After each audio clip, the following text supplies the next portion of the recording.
she came and testified about human rights in this building that we're fasting in front of. And all she did was speak the truth about human rights violations in Turkey, especially among the Kurdish minority in Turkey. And when she was imprisoned for simply speaking, then it is a violation of her rights and of the rights of all the Kurds. So we think that if she's released, then it will be a great step towards true democracy in Turkey. How would you describe your day here? Our day is, it's sometimes cold, sometimes nice. It's nice today. Sometimes rainy. It's very good when we have visitors. We've had a lot of Kurds come and support us, and a lot of people from Congress too. And it really helps us when people come and talk to us and support us, because otherwise it's a long day. But I have the feeling inside that I'm doing something important, so it doesn't seem as bad as it would be, just being outside all day. When do you come here and when do you leave? I come here in the morning, sometimes around 8, sometimes a couple hours later, and I leave in the afternoon. Sometimes I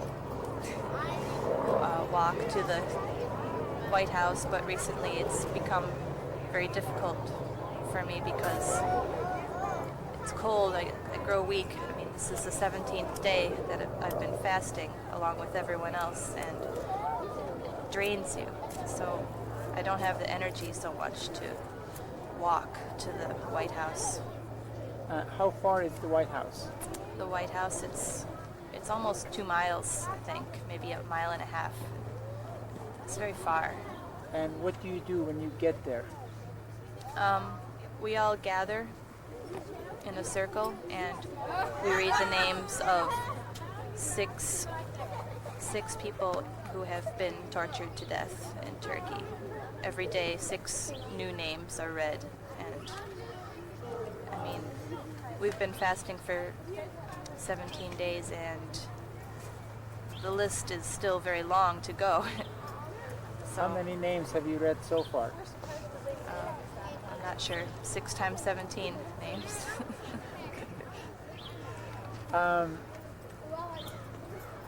Who are you? Are you an American, right? Yeah, I'm American. Where are you from? I'm from Michigan. I grew up there, went to college there. I lived in Turkey for about 6 months. I was teaching English there, and I had the great fortune to meet a nice Kurdish man, and we got married, came back to the United States, and now we're living here together in Washington, D.C. Okay. And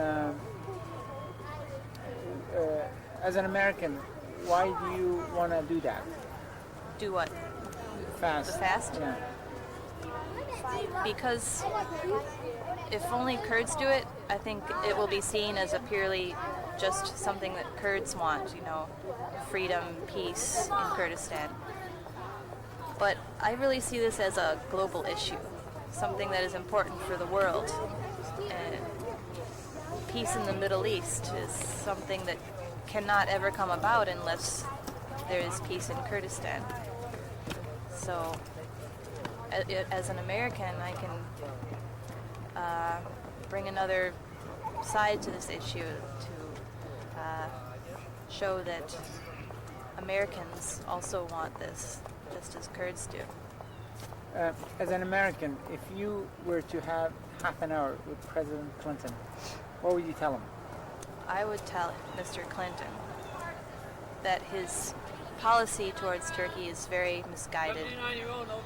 And if he thinks that by helping Turkey and giving aid to Turkey that he protects the interests of peace and stability in the Middle East that is very misguided, because Turkey is not a democracy, and I believe that it is increasingly unstable.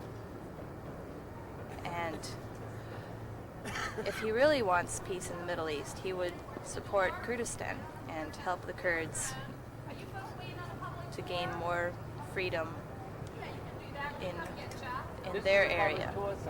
Because, as I said before, if there's no peace in Kurdistan, there can never be any true peace in the Middle East either. So by helping the people who oppress the Kurds, he's only making the situation worse for the whole world. Because the Middle East, all countries are somehow connected in this world. You know, what happens in one country, then it has repercussions in other places. So to promote peace everywhere is very important. Okay. How would you rate the response of the Kurds and of the Americans to this fast? The response of the Kurds has been very good. We've had,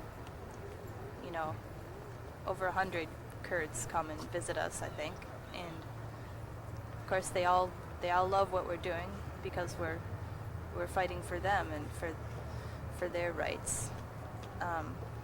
Okay. The Americans. Are you ready for the next 55? The Americans, there's a lot of them that come around here to tour the capital, and some of them have been very interested in the issue.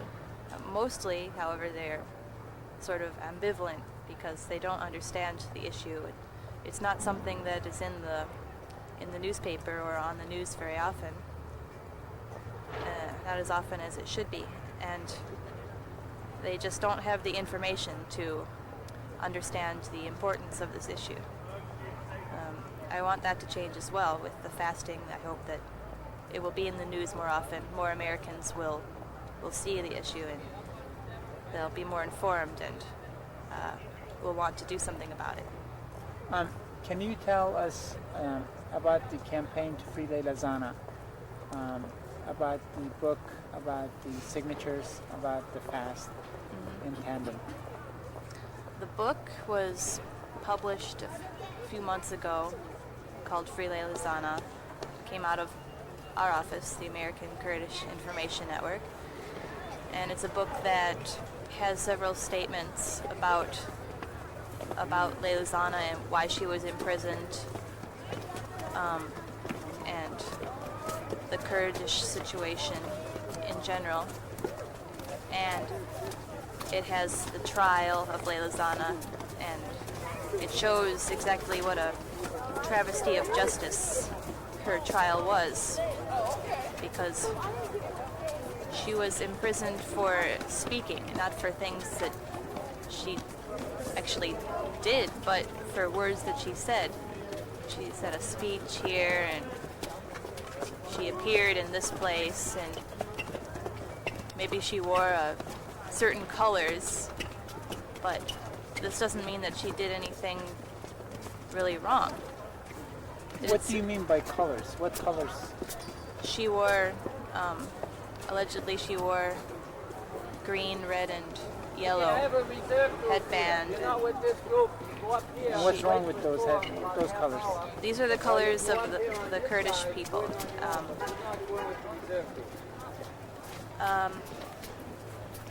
In my view, if you can't wear certain colors together, this is a very big, this is an issue of freedom of speech, to wear the colors that are special to your people. I can't put into words exactly. It's like saying to an American that you can't wear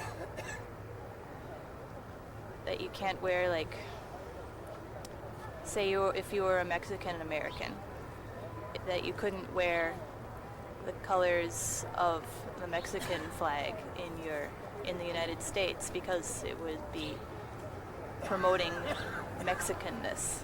I mean, it's just ridiculous, because in America this could not happen, because you can promote any ideal that you wish, and you won't be persecuted for it. It's just wrong. Okay. Can you see yourself living in Kurdistan one day? And if that is so, when? Well, I would definitely go. And once there's a free Kurdistan, I would go the next day with my husband. We would go there and live there. Maybe not forever, but we would see about that. I expect it will be a few years before this will happen, though. So, but I want to go. I think that when there's a Kurdistan in the Middle East, it will be like a shining star of democracy, an example to the rest of the countries that surround it. And to help this kind of new country come together, it's like a beautiful dream for me. Good. Do you have a message for your other family, for your Kurdish family? My family that is now living in Istanbul and partially in near Diyarbakir, capital of Kurdistan.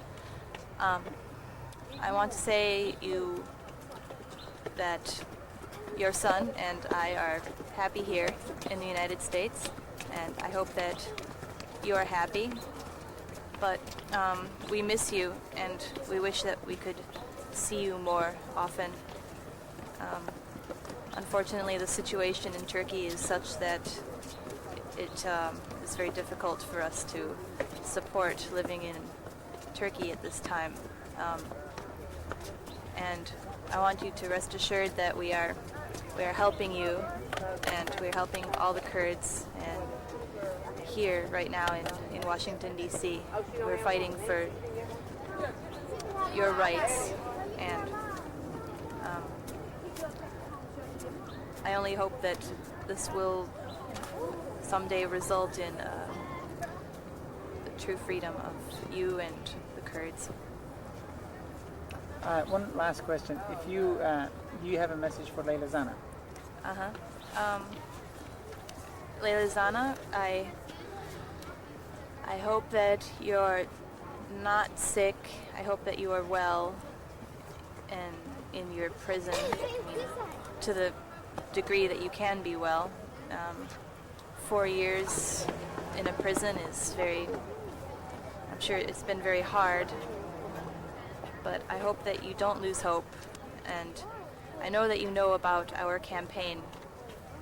You sent us very nice letters, you and your fellow parliamentarians, to us in support of our fasting, and the letter that we had circulating in Congress that was eventually signed by over 160 members of Congress. So you can see that there's very substantial support in the government here, and it's every day we're making more progress. And just keep strong, and I feel confident that we will get you and your fellow parliamentarians out